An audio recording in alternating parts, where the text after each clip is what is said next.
विघ्न बाधा दूर करना।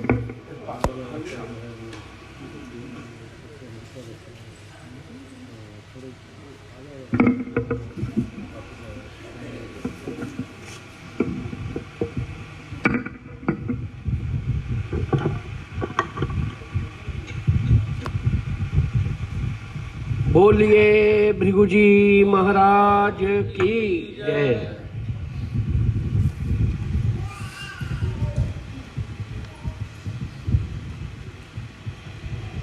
ओम कृपा सिंधु जगत स्वामी नमस्तुभ्यम नमो नमः। हे कृपा के सागर जगत के पिता, तेरे चरणों में मेरा बार बार नमस्कार हो। ऐसी प्रार्थना करके श्री शुक्र जी ने पूछा, हे पिताजी, एवं ग्रह समायोगे को योगे किम फलम, ऐसे ग्रह होने पर कौन से नाम वाला योग होगा, उस योग के प्रभाव से कैसा फल होगा। आज आपके दरबार में कौन कौन सी आत्मा बैठी होगी, जैसा भी उचित समझें कृपा करके मार्गदर्शन करने की कृपा करें। श्री भृगुवाच श्री भृगु जी बोले, ऐसे ग्रह होने पर यात्रा योगे उचते, यात्रा नाम वाला योग होगा। योग के प्रभाव से बैठी हुई सभी आत्मा की हुई तीर्थ यात्रा पूर्ण रूप से सफल हो, जैसा कि योग बना हुआ है। देखो शुक्र, आज मेरे दरबार में जो जो भी आत्मा बैठी हुई है, उनको मायापुरी नगरी की तीर्थ यात्रा का फल आज मैं इसी दरबार में प्रदान कर रहा हूँ। आज मेरी आत्मा बहुत प्रसन्न है। अतः आज ज्येष्ठ मास से जेठ का महीना होगा, शुक्ल पक्ष होगा, 14 तिथि होगी, रविवार से एतवार का दिन होगा। मेरे पुत्र मेरे भगत यात्रा फल सुनने के लिए उत्सुक हो रहे होंगे। देखो पुत्र भक्तों, जब जब भी मैं आदेश देकर तीर्थ यात्रा के रूप में मार्गदर्शन करता हूँ, उस समय मेरी आत्मा साथ साथ ही होती है। कहीं कलयुग अपना प्रभाव ना बनाए, लेकिन कलयुग फिर भी अपना प्रभाव बना देता है। देखो पुत्र भक्तों, जब गंगा दशहरे के दिन हर की पेड़ी के ऊपर मेरे पुत्र मेरे भगत स्नान के रूप में कर रहे थे, पीतांबर वस्त्र पहन धारण किए हुए मेरी आत्मा ने आकर आशीर्वादों के रूप में प्रदान किया की हुई यात्रा मंगलमय पूर्ण सफल है। इससे पुत्र भक्तों, आने वाले समय में शीघ्र से शीघ्र नेश समय शेष समय में परिवर्तन हो जाएंगे, क्योंकि कली काल में गंगा मोक्ष को देने वाली है, गंगा पापों का नाश करने वाली है, और गंगा पितरों की सदगति प्राप्त करवाती है और पूर्वजों के आशीर्वाद दिलवाती है। उसके पश्चात गंगा निर्जला एकादश के दिन जब मेरे पुत्र मेरे भगत वाचक पुत्र के साथ स्नान कर रहे थे, पुष्पमाला हाथ में फल दक्षिणा के रूप में दुग्ध गंगा को अर्पण कर रहे थे। पुष्पमाला पहने हुए वाचक पुत्र ने जब सभी भक्तों को अपने हाथ पकड़कर गंगा स्नान करवाया, उस समय मेरी आत्मा वाचक पुत्र में थी। वाचक पुत्र ने आशीर्वाद दिए, लेकिन कलयुग ने भी प्रभाव बनाया किंचित समय के लिए। उसी समय क्रोध था, लेकिन शांत हुआ। फिर पुत्र भक्तों, श्वेत वस्त्र धारण किए हुए मेरे पुत्र मेरे भगत जब मेरी प्रतीक्षा कर रहे थे तो मैंने प्रसन्नचित मुद्रा से आशीर्वादों के रूप में प्रदान किए। गंगा का किनारा हो और देव आत्माओं के दर्शन हो रहे हों, ऐसा समय बार बार हाथ में नहीं आता। हे पुत्र भक्तों, देव आत्माओं के आशीर्वादों से आयु में वृद्धि हो जाती है, पापों का नाश होता है। मायापुरी नगरी एक ऐसा स्थान है जो पापों का नाश कर देती है। उस स्थान पर जिस भी आत्मा ने शीतल जल, भंडारे की सेवा के रूप में किया, जिन जिन आत्माओं ने जूठे बर्तन इत्यादियों को साफ किया, हे पुत्र भक्तों, ऐसा समझो अपने किए हुए पापों का अपने हाथों से धो रहे हैं। उनके जूठे बर्तन साफ करने से पापों का नाश हुआ। शीघ्र से शीघ्र इसका प्रभाव नजर आना शुरू हो जाएगा। और पुत्र भक्तों, फिर जब शीतल पेय वितरित किया जा रहा था, उस समय मेरी आत्मा पीतांबर वस्त्र पहने हुए वहीं पर थी, कहीं कलयुग अपना प्रभाव ना बना दे। कलयुग विविश था।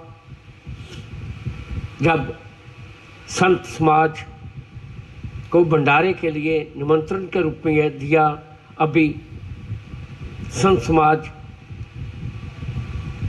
आश्रम के चौखट पर ही था, तो संत समाज के मुखिया के ऊपर कलयुग का प्रभाव हुआ। लेकिन उसी क्षण मैंने शांत किया। फिर संत समाज को जब बैठाकर सामग्री इत्यादि वितरित करने का समय आया, तब भी कलयुग ने प्रभाव बनाया। देखो पुत्र भक्तों, कभी कभी अपने पुत्रों को, कष्टों को मैं स्वयं अपने ऊपर ले लेता हूँ। इसमें किंचित मात्र भी संशय नहीं करनी चाहिए। देखो वाचक पुत्र, यदि संत समाज के मुखिया का क्रोध किसी मेरे भक्त के ऊपर होता तो बहुत बड़ा विवाद होने का भय था, लेकिन उस क्रोध को मैंने स्वयं अपने ऊपर लिया, अपने भक्तों की रक्षा करने के लिए। वाचक पुत्र के मन में प्रेरणा डालकर मुखिया को शांत किया गया। और फिर पुत्र भक्तों, उस स्थान पर तो ऐसा लग रहा था जैसे वह नगरी देवभूमि, देवते धरती पर उतरे हैं और अपने पुत्र भक्तों को आशीर्वाद दे रहे हैं।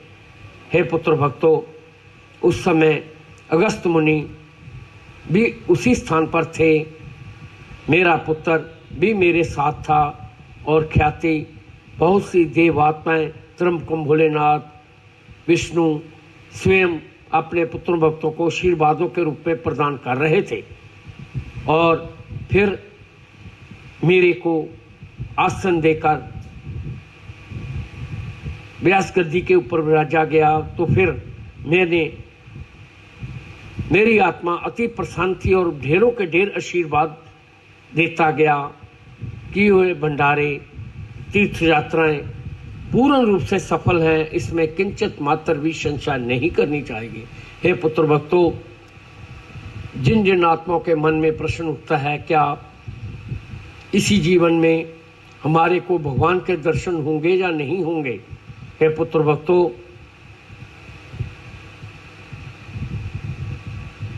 मैं तो निर्जला को अपने भक्तों को निमंत्रण देता हूं और मायापुरी नगरी में इसीलिए बुलाता हूं जिससे कि मैं देवात्माओं के दर्शन करवा सकूं। देखो पुत्र भक्तों, साक्षात तो भगवान के दर्शन कर नहीं सकते, क्योंकि साक्षात यदि दर्शन करोगे तो ये दृष्टि समाप्त हो जाएगी, क्योंकि देवात्माओं का तप ही इतना होता है। इसलिए साधु संतों के आत्मा में प्रवेश कर आशीर्वाद देते हैं। मायापुरी नगरी में दिए हुए आशीर्वाद नाश होने वाले होंगे।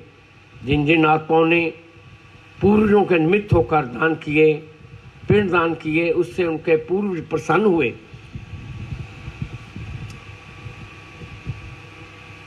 अन्न धन की घर में कमी नहीं रहेगी, लक्ष्मी स्थिर रूप में रुकती जाएगी। कि वे शुभ कर्मों से सूल होता जाएगा।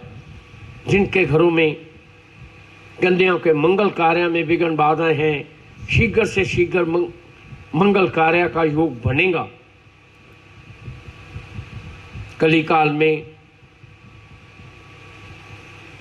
भक्ति मार्ग पर चलना कठिन है, लेकिन पुत्र भक्तों, जिसके ऊपर मेरे जैसे पिता का हाथ हो, वे आशीर्वाद दे देकर तीर्थ यात्राएं करवाता है, दान करवाता है। क्योंकि भौतिक सुख तो इस धरती पर रहने हैं, लिया हुआ नाम, दिया हुआ दान जन्मों जन्मों तक अपना प्रभाव बनाता है। हे पुत्र भक्तों,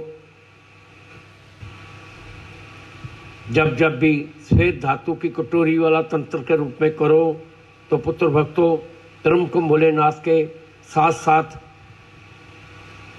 मोक्ष को देने वाली, पापों को नाश करने वाली गंगा का भी ध्यान करके यदि कोई वे महाचरणामृत का सेवन करेगा, उनके रोगों के ढेर नाश होते जाएंगे।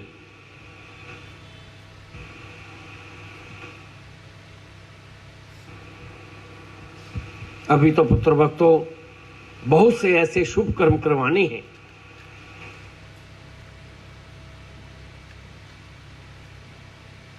कलयुग ने प्रभाव बनाया, लेकिन मेरे आशीर्वाद भी साथ साथ हैं।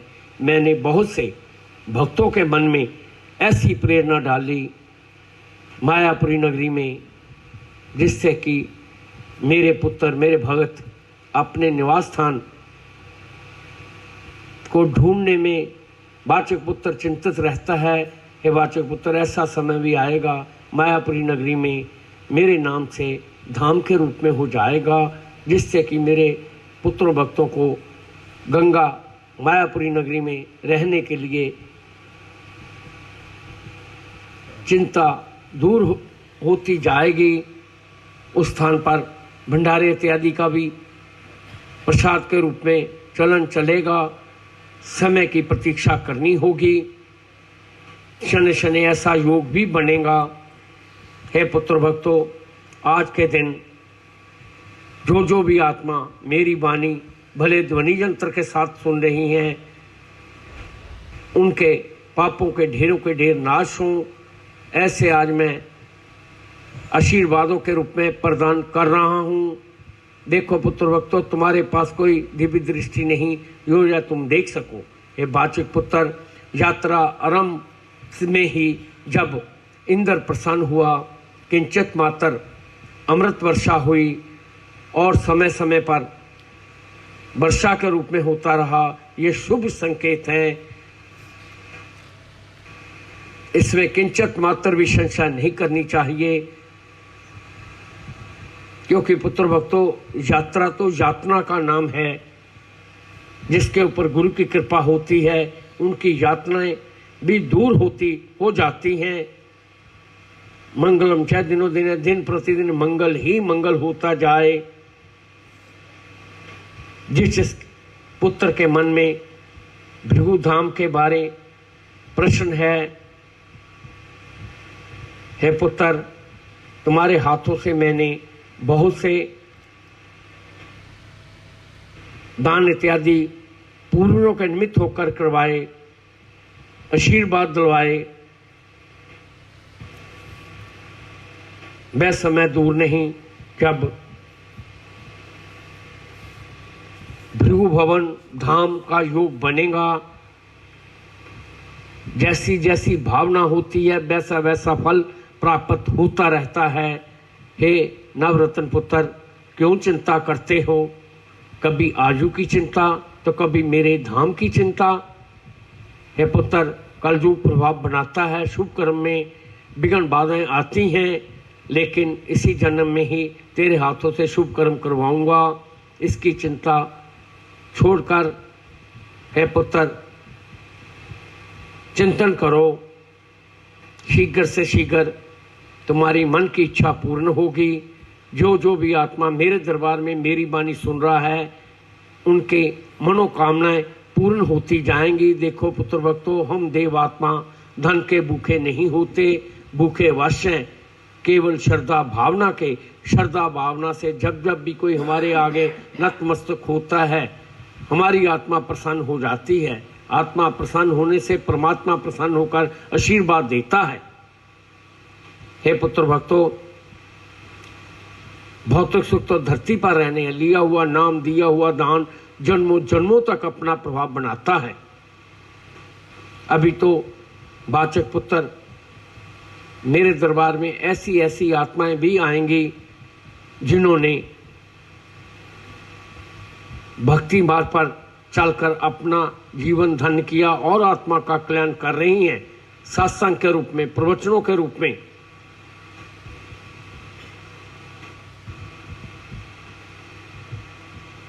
मैंने अपने पुत्र भक्तों को एक ऐसी ही महान आत्मा के दर्शन भी करवाए जिन्होंने कलिकाल में और आत्मा का कल्याण करने के लिए गीता के बारे में प्रवचनों के रूप में भी किए। समय आने पर मैं उस आत्मा का भी मार्गदर्शन करूंगा। बेटी, सभी आत्मा मेरी दृष्टि में है, ऐसा नहीं समझना चाहिए मेरे पिता ने मेरा नाम लेकर क्यों नहीं कहा। क्योंकि पुत्र भक्तों, कथा संकीर्तन तो बहुत हो चुके, अब समय है ज्ञान का। आगे का फलादेश मेरा लघुवाचक पठन करेगा, मेरी आज्ञा का तुरंत पालन किया जाए।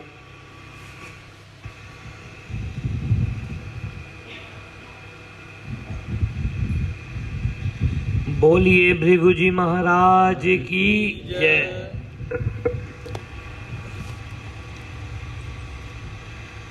श्री शुक्रोवाच।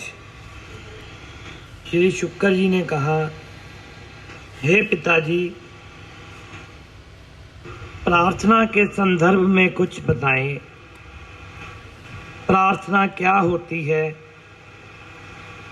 और यह प्रार्थना किस तरह से करनी चाहिए। श्री भृगुवाच। श्री भृगु जी बोले, देखो शुक्र, प्रार्थना का अर्थ होता है जब तुम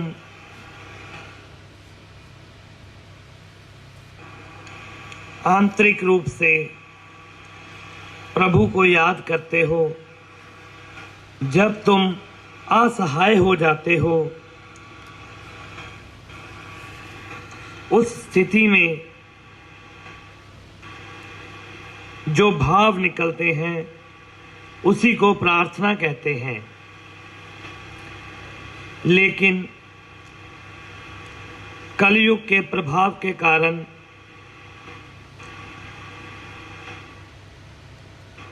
इंसान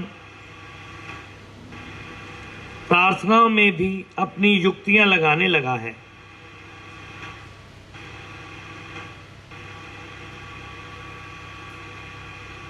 उसके द्वारा की हुई प्रार्थनाएं भी झूठी होती हैं,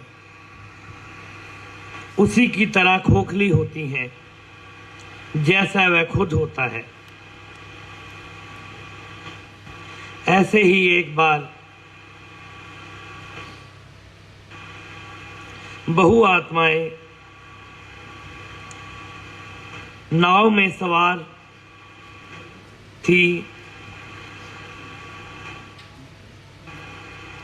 नाव की स्थिति भी कुछ बेहतर नहीं थी, पुरानी थी, जर्जर हालत में थी और ऊपर से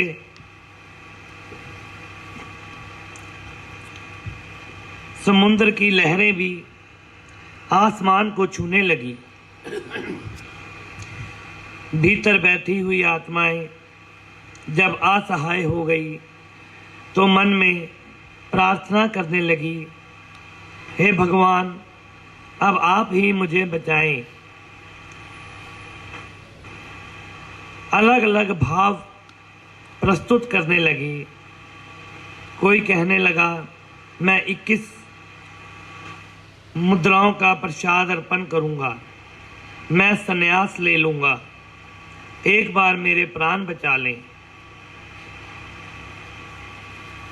वहीं एक आत्मा ने कहा, हे भगवान, मुझे सबसे प्रिय अपना निवास स्थान है, मैं वह बिक्री कर कर उससे प्राप्त मुद्राएं आपको अर्पण कर दूंगा, एक बार हमें यहाँ से निकालें। प्रार्थनाएं होने लगी। वहीं पर एक फकीर बैठा था जो बिल्कुल शांत था। उसके द्वारा कोई प्रार्थना नहीं हो रही थी और इन सब मूर्खों को देखकर मन ही मन हंस रहा था। तभी सभी आत्माओं ने कहा, आप तो प्रतिदिन प्रार्थना करते हैं और जब प्रार्थना का समय आया तो आप शांत होकर बैठे हैं, आप क्यों नहीं प्रार्थना करते? सभी आत्माओं ने अपनी नाराजगी जताई, लेकिन वह फकीर बिल्कुल शांत होकर उनकी बातें सुनने लगा और जोर से आवाज लगाई, रुको, देखो, समुद्र का किनारा आ गया। जैसे ही उसने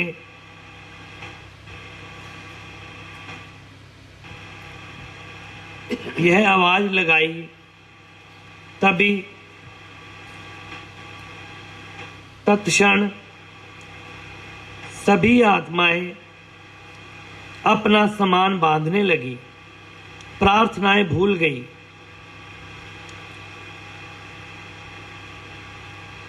जो प्रभु से वचन किए थे वह भी भूल गई और वह फकीर अब बैठा प्रार्थना करने लगा। सभी आत्माओं ने फिर पूछा, अब तो किनारा आने वाला है और अब तुम प्रार्थना करने लगे हो, अब तो यहां से जाने का समय आ गया। वह फकीर बोला, मुझे मेरे सतगुरु ने बोला था कि नाव किनारे में ही डूबती है। समुद्र के बीच नाव के डूबने का अवसर बहुत कम होता है, क्योंकि उस समय तुम बिल्कुल होशपूर्वक होते हो और जैसे ही किनारा देखा तुम सबकी प्रार्थनाएं भी छूट गई। तुम सभी को बचाने के लिए ही मैं अब प्रार्थना कर रहा हूं कि तुम सब किनारे लग जाओ। जैसे ही किनारे पर लगे, सब वहां से भागने लगे और किए हुए वचन अपनी युक्ति से बनाए और मिटाने लगे। जिस आत्मा ने कहा था कि मैं अपना सबसे प्रिय निवास स्थान बिक्री कर कर भगवान आपको अर्पण कर दूंगा,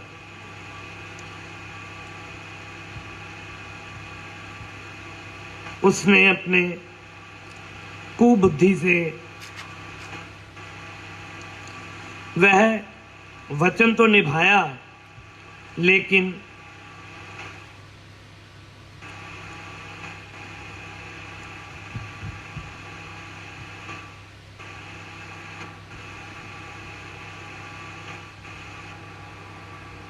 वह कुछ इस प्रकार किया।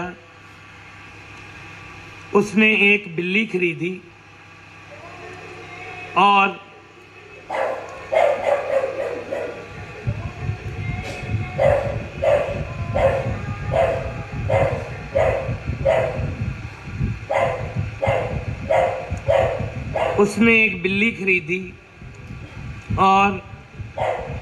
उसने यह शर्त रख दी कि जो यह बिल्ली मेरे से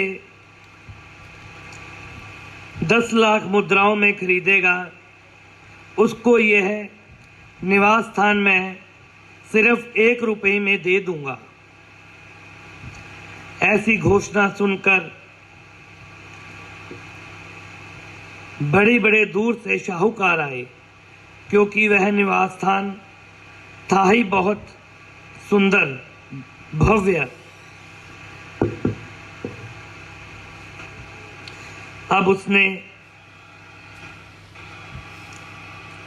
वह बिल्ली की जो कीमत थी 10 लाख रुपए, वो अपने पास रख ली और वह निवास स्थान की कीमत जो 1 रुपया उसने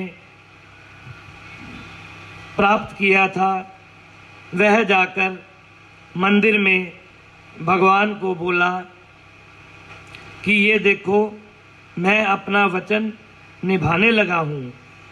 मैंने वह मकान सिर्फ 1 रुपये में बिक्री किया था और ये सारी की सारी मुद्राएं मैं अब आपको अर्पण करता हूँ। कलयुग के प्रभाव के कारण देखो, मनुष्य प्रभु के साथ भी धोखा करने लगे हैं। अलग अलग युक्तियां मन में बनाकर बैठे हैं।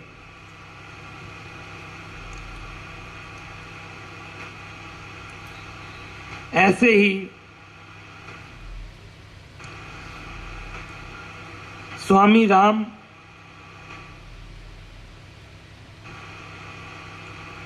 बहुत बड़े भक्त हुए हैं, जिन्होंने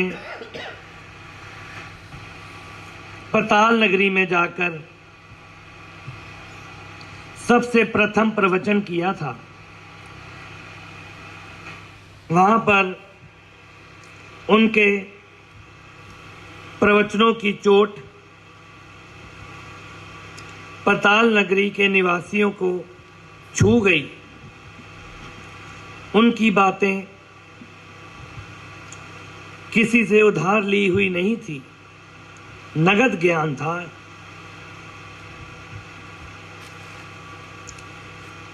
जैसे ही उन्होंने पताल नगरी में अपनी चर्चा देखी, मन में सोचने लगे कि क्यों ना मैं अपने भारतवर्ष में जाकर यह सारा ज्ञान दूं। अगर पताल नगरी के निवासी मुझसे इतना प्रसन्न है, तो क्यों ना अपने भारत में जाकर अपने प्रवचनों को कहूं।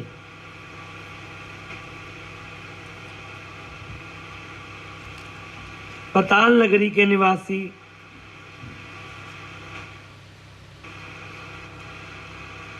बहुत ही कोमल हृदय के थे।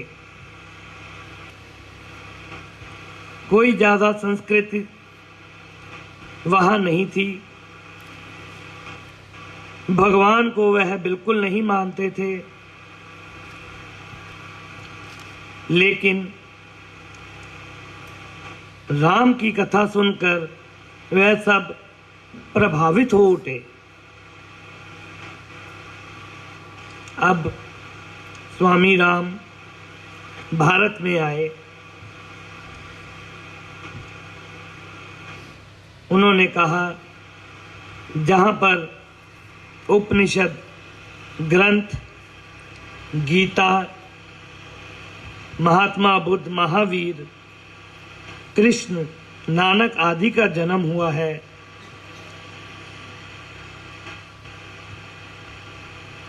ऐसी धरती को मैं प्रणाम करता हूँ और अपना प्रवचन काशी नगरी से आरंभ करना चाहता हूँ, क्योंकि शास्त्रों में सबसे पुरानी नगरी अध्यात्म की काशी ही है। काशी में उनका कार्यक्रम अभी आरंभ ही हुआ था। कथा बीच में ही रोकनी पड़ी, क्योंकि पंडाल में बैठे एक पंडित ने राम जी से प्रश्न कर दिया, क्या आप संस्कृत जानते हैं?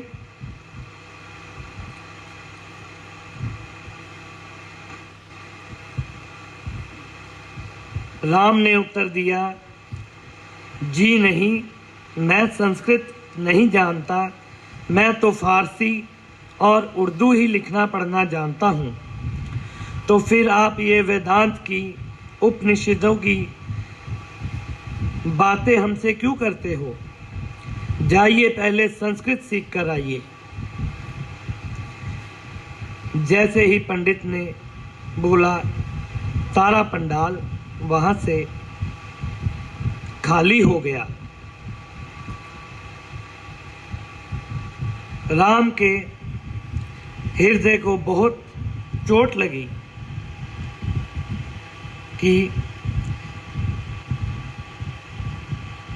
ज्ञान लेने या देने के लिए व्याकरण या संस्कृत आनी तो कोई जरूरी नहीं है।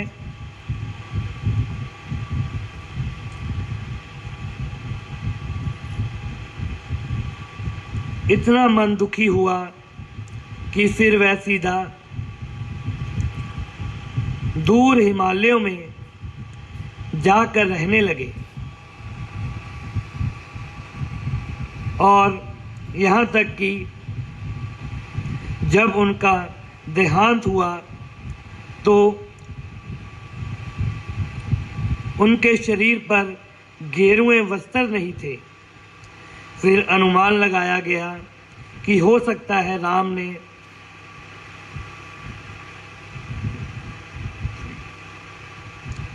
संन्यास को भी त्याग दिया हो। जब काशी में यह घटना घटी,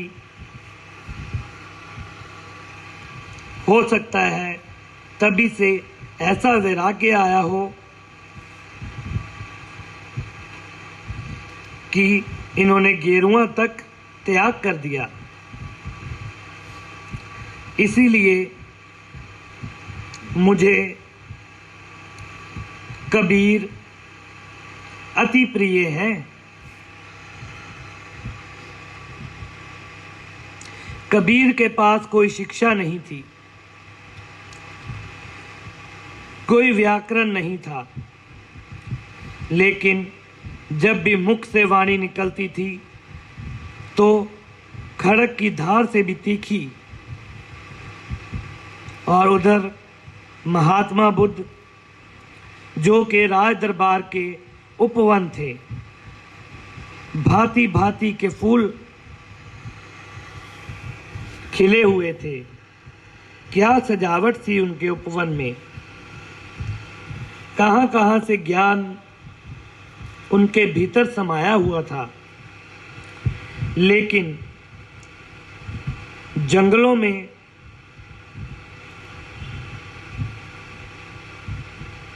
जो सहजता, जो कुंवारापन, जो अति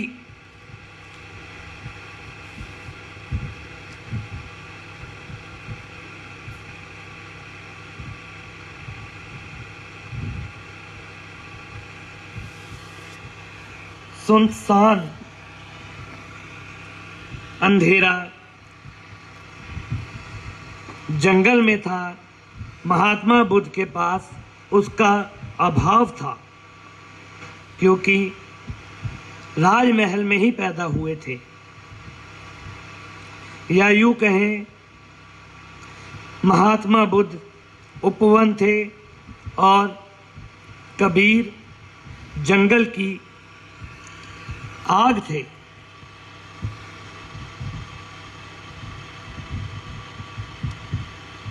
यह श्रेणियां कुछ अलग ही हुई हैं।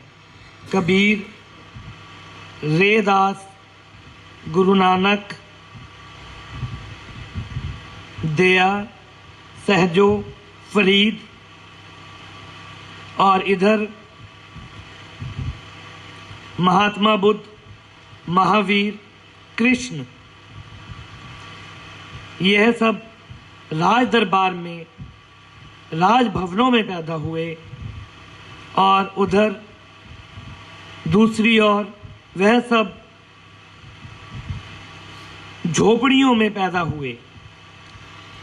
राज दरबार में शिक्षा, दीक्षा, ज्ञान,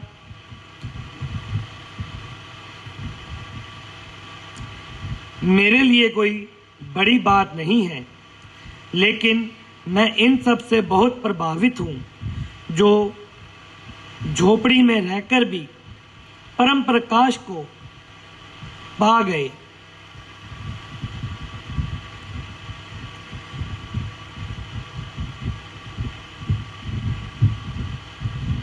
कबीर के पास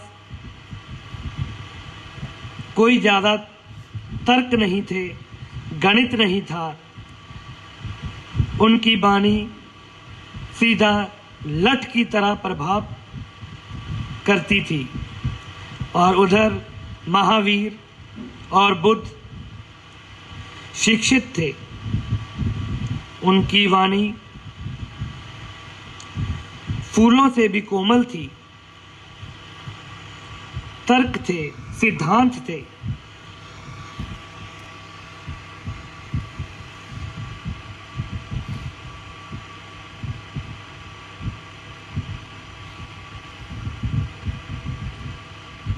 जिस तरह राम को संस्कृत का अभाव था, लेकिन ज्ञान उनमें पूर्ण था।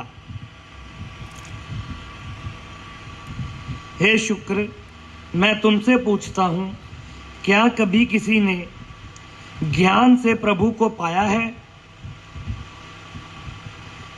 यह प्रश्न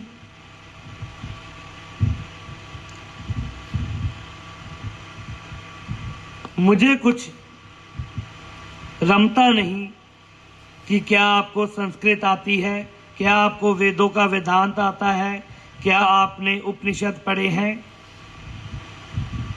इसीलिए उदाहरण दे देकर समझाता हूं।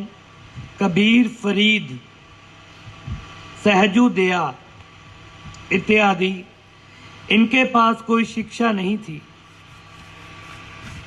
इनके पास तो केवल प्रेम था। प्रेम से ही प्रभु को पाया जा सकता है। अगर ज्ञान से पाना होता तो उधो को भी मेरी प्राप्ति हो जाती, लेकिन मेरी प्राप्ति तो सखियों को हुई जिन्होंने मेरे से प्रेम किया। मेरी प्राप्ति तो उन भक्तों को हुई जिन्होंने मेरे से प्रेम किया। इसलिए मैं यही बार बार दोहरा रहा हूं, अपने दिमाग की कुबुद्धि से युक्तियां बनाना छोड़ें, और जो मैं मार्गदर्शन करता हूं उस पथ के ऊपर आग्रमण बने, ताकि आगे चलकर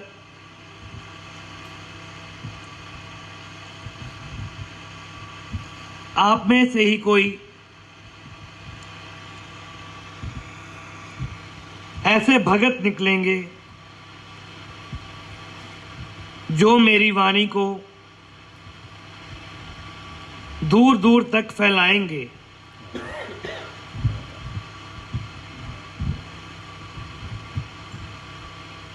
जिससे मृत्यु लोक में रह रही आत्माओं का यथार्थ में कल्याण हो सकेगा। अब आगे का फलादेश मेरा मुख्य वाचक पठन करेगा। महाराज की जय।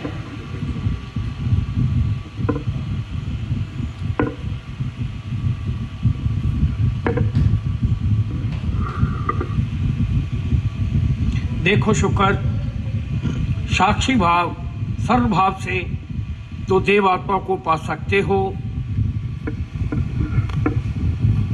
जिन जिन आत्माओं ने प्रेम किया उन्हीं को ही प्रभु से मिलान हुआ।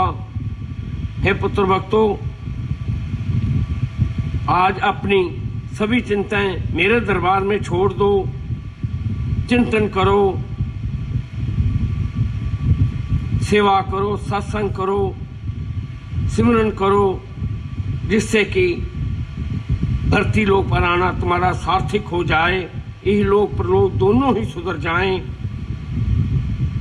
मेरी कही हुई वाणी पर संशय नहीं करनी चाहिए कि वे रक्षा जग, संकल्प जग, प्रार्थना जगों को अपने हाथों में लेकर अब मेरी आत्मा वैकुंठ लोक की ओर जाएगी।